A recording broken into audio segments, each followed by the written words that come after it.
नमस्ते बच्चों, मेरा नाम जेसी है। मैं आपकी हिंदी अध्यापिका हूँ। बच्चों, आज हम पाठ 3 नौकरी की शर्त भाग 3 पढ़ेंगे। चलिए बच्चों, पाठ पढ़ते हैं।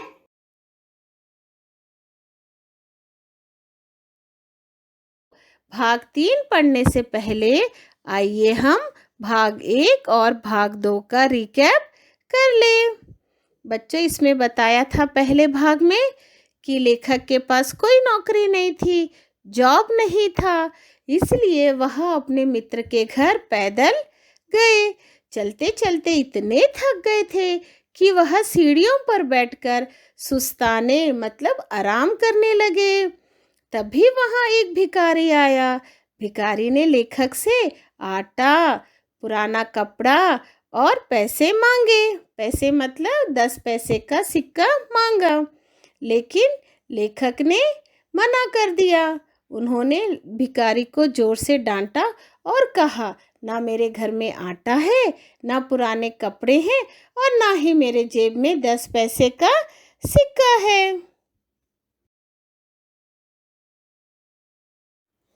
जब भिखारी ने लेखक की बातें सुनी तो भिखारी ने लेखक से कहा कि अगर तुम्हारे घर में आटा नहीं है, पुराने कपड़े नहीं हैं, जेब में 10 पैसे का सिक्का भी नहीं है, तो तुम यहाँ बैठकर क्या कर रहे हो? चलो मेरे साथ, शाम तक 10-20 रुपए कमा ही लोगे। तो लेखक को भिखारी की बात पसंद आ गई। उसे लगा कि भिखारी उसे नौकरी दिला रहा है, और लेखक को यह भी लगा कि जब तक उसे नौकरी नहीं मिल जाती, क्यों ना वो भिखारी के साथ ही चले जाए। इतने में उनका दोस्त घर से बाहर आता है, भिखारी को डांट कर वहाँ से भगा देता है। इस बात पर लेखक को बहुत गुस्सा आता है।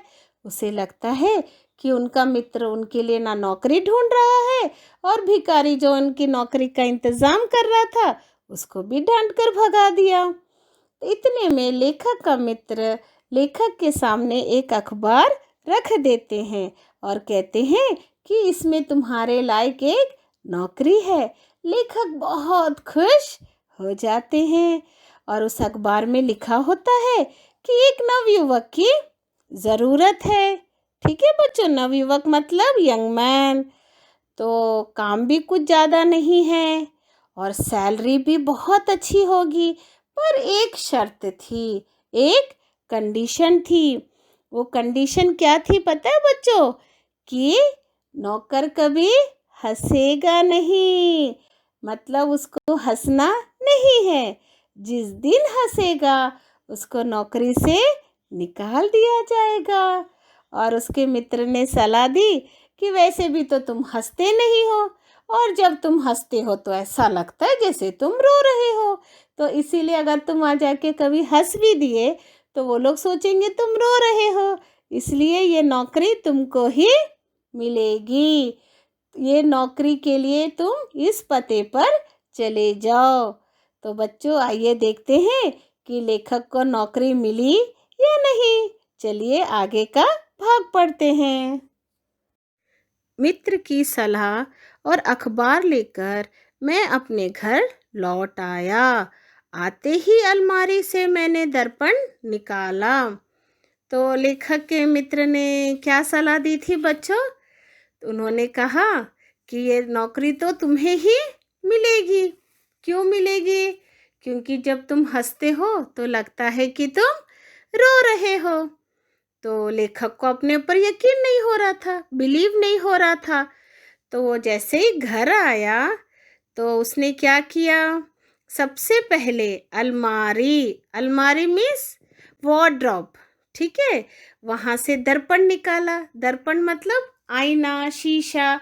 हम रोज सुबह घर से बाहर निकलते वक्त अपने आप को आईने में देखते हैं ना, सुंदर लग रहे हैं या नहीं? हाँ, वही दर्पण, वही मिरर लेखक ने अलमारी है ना वार्डरोब से निकाला। निकाल कर सामने रखकर देखने लगा कि जो मित्र बोल रहा है वो सही है या नहीं। उसे सामने रखा और देर तक हंस हंस कर देखता परखता रहा कि मित्र सच कह रहा था या झूठ। बहुत समय तक परीक्षण करने के बाद मैंने पाया कि मित्र ने रत्ती भर भी झूठ नहीं बोला था। देखिए बच्चों, उसने सामने रखा, लेखक ने अपने सामने क्या रखा बच्चों? दर्पण, मिरर, है ना। उसने अपने सामने रखा और हंस हंस कर परखता रहा। बच्चों, परखने का अर्थ है निर्णय करना, जिसको हम इंग्लिश में कहते हैं साइजिंग अप। बच्चों देखो, आजकल तो सेल्फी का ज़माना है। जब हम सेल्फी लेते हैं तो क्या हम गुस्से में लेते हैं? नहीं ना, स्माइल करते हुए कैमरा को देखते हैं, है ना। इसी प्रकार से लेखक भी स्माइल करते हुए कहाँ देख रहा था? दर्पण में, मिरर में देख रहा था कि मित्र सच बोल रहा है या झूठ। सच मतलब ट्रूथ, झूठ मतलब लाइज। तो बोल रहा था कि whether my friend is telling truth और लाइज। तो बहुत देर तक स्माइल करता रहा, मिरर देखते रहा। तब उस बहुत समय के बाद उसने परीक्षण किया। परीक्षण का अर्थ क्या है बच्चों? जांच, एग्जामिन। एग्जामिन कर कर उसको पता चला कि मेरा मित्र रत्ती भर भी झूठ नहीं बोल रहा था। रत्ती भर मतलब जरा भी लाइस नहीं बोल रहा था, वो सच ही बोल रहा था। कि लेखक जब हंसता है तो ऐसा लगता है कि वह रो रहा है ना बच्चों। अगले दिन मैं उस पते पर जा पहुंचा। घंटी बजाकर किसी के आने की प्रतीक्षा की। जैसे ही दरवाज़ा खुला, मेरी आंखें खुली की खुली रह गई। तो देखो बच्चों, अगले दिन लेखक ना उस पते पर गए। पता मतलब एड्रेस। एड्रेस पर गए, उन्होंने कॉलिंग बेल बजाया। बजाकर किसी के आने की प्रतीक्षा, प्रतीक्षा मतलब इंतज़ार, वेट कर रहे थे। तो इतने में दरवाज़ा खुला, है ना। जैसे ही दरवाज़ा खुला, लेखक ने कुछ ऐसा चीज़ देखा कि उनकी आंखें खुली की खुली रह गई। कहने का अर्थ है, जब हम कुछ आश्चर्य चीज़ देखते हैं तो हम एक टक उसको देखते ही रह जाते हैं। तो लेखक भी एकदम उसको देखते ही रह गए। लेखक आइस वर ओपन वाइड, एकदम देखते ही रह गए। मैं यह देखने समझने की कोशिश करता रहा कि मेरे सामने जो खड़ा है वह आदमी है या भूसे का भरा बोरा। उसमें से आवाज आने पर मैं समझ गया यह आदमी ही है, पर जरा अलग किस्म का है। तो देखा बच्चों, लेखक जब गए उस पते पर, उन्होंने घंटी बजाई, किसी ने दरवाज़ा खोला। जैसे ही दरवाज़ा खुला, लेखक की आंखें खुली की खुली रह गई, क्योंकि उन्हें समझ नहीं आ रहा था कि दरवाजे के सामने क्या है। क्या ये वाकई आदमी है या भूसे का भरा बोरा? तो भूसा मतलब बच्चों इंग्लिश में हम कहते हैं स्ट्रॉ, ठीक है। और बोरा मतलब सैक, ठीक है, मतलब जिसमें बहुत कुछ भूसा भरकर रख दिया हो बोरे में। तो उसमें से आवाज़ आई, शायद उन्होंने पूछा कि अब कौन है, कहाँ से आए हैं।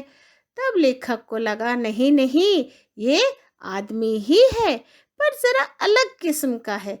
किस्म मतलब बच्चों प्रकार, टाइप, अलग टाइप का आदमी है। तो मतलब लेखक को लग रहा था कि ये आदमी काफ़ी मोटा है ना। आइए पढ़ते हैं आगे।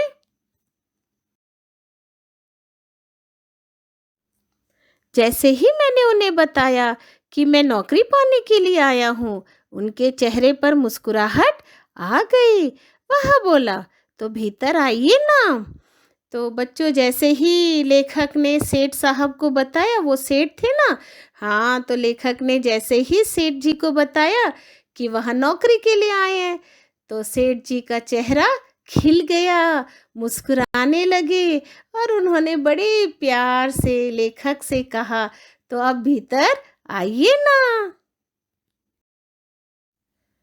मैंने भीतर जाना चाहा, पर जा ना सका।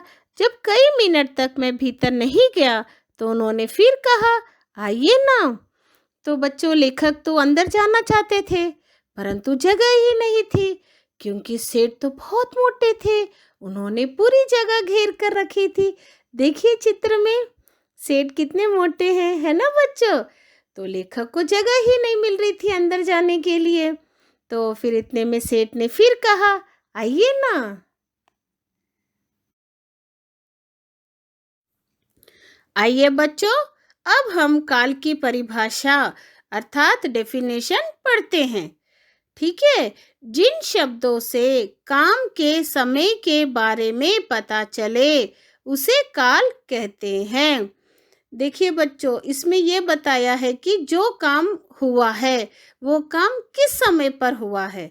ठीक है, पास्ट में हुआ, प्रेजेंट में हुआ या फ्यूचर में होगा, है ना बच्चों। तो इसके बारे में जब पता चलता है उसे हम काल कहते हैं। काल 3 प्रकार के होते हैं। आइए बच्चों, आज हम काल पढ़ेंगे। बच्चों, काल को इंग्लिश में टेंस कहते हैं। आपने इंग्लिश में पढ़ा ही होगा ना बच्चों, past tense, present tense, future tense, है ना बच्चों। बस इसी को हम हिंदी में पढ़ेंगे। ठीक है बच्चों। काल 3 प्रकार के होते हैं। पहला है भूतकाल, जिसको हम इंग्लिश में कहते हैं पास्ट टेंस। ठीक है बच्चों। दूसरा है वर्तमान काल, जिसको हम इंग्लिश में कहते हैं प्रेजेंट टेंस। तीसरा है भविष्य काल, जिसको हम इंग्लिश में कहते हैं फ्यूचर टेंस। ठीक है बच्चों।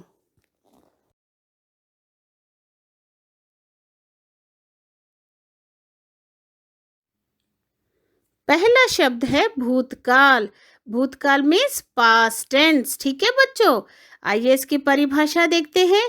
जो समय बीत गया है उसे भूतकाल कहते हैं। जो समय हो चुका है ना, जब हम उसके बारे में बात करते हैं तब उसे हम भूतकाल या पास्ट टेंस कहते हैं। तो उसमें थोड़े शब्द मैं आपको बताती हूँ, जैसे था, थे, थी। इन तीनों का प्रयोग होता है ना बच्चों। देखिए उदाहरण, एग्जाम्पल, बच्चे पढ़ रहे थे, है ना बच्चों। उसमें क्या आया है, बच्चे पढ़ रहे थे मतलब पास्ट टेंस, अभी नहीं पढ़ रहे हैं, बच्चे पढ़ रहे थे। तो उसे हम क्या कहेंगे, भूतकाल। जो समय बीत चुका है, जो समय हो चुका है, उसे हम क्या कहते हैं बच्चों, भूतकाल। ठीक है बच्चों। आइए अभी दूसरा देखते हैं। दूसरा है वर्तमान काल, जिसको हम इंग्लिश में कहते हैं प्रेजेंट टेंस। जो समय चल रहा है उसे वर्तमान काल कहते हैं बच्चों। अभी प्रेजेंट, अभी आप क्या कर रहे हो, पढ़ रहे हो, है ना बच्चों। तो ये क्या है, प्रेजेंट टेंस है, प्रेजेंट। अभी इस समय यह कार्य चल रहा है, उसे हम कहते हैं वर्तमान काल। देखिए इसमें शब्द आते हैं हैं, हूँ, है ना। अगर आप देखें तो इसमें क्या दिया हुआ है चित्र में, लड़के खेल रहे हैं। लड़के अभी भी खेल रहे हैं। जो कार्य चल रहा है, ठीक है ना बच्चों, जो समय चल रहा है, जो कार्य हो रहा है, उसे हम क्या कहते हैं, वर्तमान काल। ठीक है बच्चों। देखिए बच्चों, तीसरा है भविष्य काल, जिसको हम इंग्लिश में कहते हैं फ्यूचर टेंस। जो समय आने वाला है उसे भविष्य काल कहते हैं, है ना बच्चों। ये समय आया नहीं है, अभी आएगा, है ना। तो उसे हम क्या कहते हैं, फ्यूचर टेंस। अभी आप लोग घर पे हो बच्चों, है ना। तो कल आप स्कूल आओगे तो वो क्या हो जाएगा, आपका भविष्य काल हो जाएगा। फ्यूचर टेंस, ये समय आया नहीं है परंतु आने वाला है। इसमें देखिए जैसे गा, गी, गे, वाला है, वाली है, वाले हैं। इसमें उदाहरण देखिए, राम आने वाला है, मतलब बच्चों अभी आया नहीं है, ठीक है, वो आने वाला है। उसे हम क्या कहते हैं बच्चों, फ्यूचर टेंस, है ना बच्चों। वर्कशीट में दिया गया है एक्सरसाइज, उसको वाक्य को आप अच्छे से पढ़िए और उसमें काल लिखिए। ठीक है बच्चों।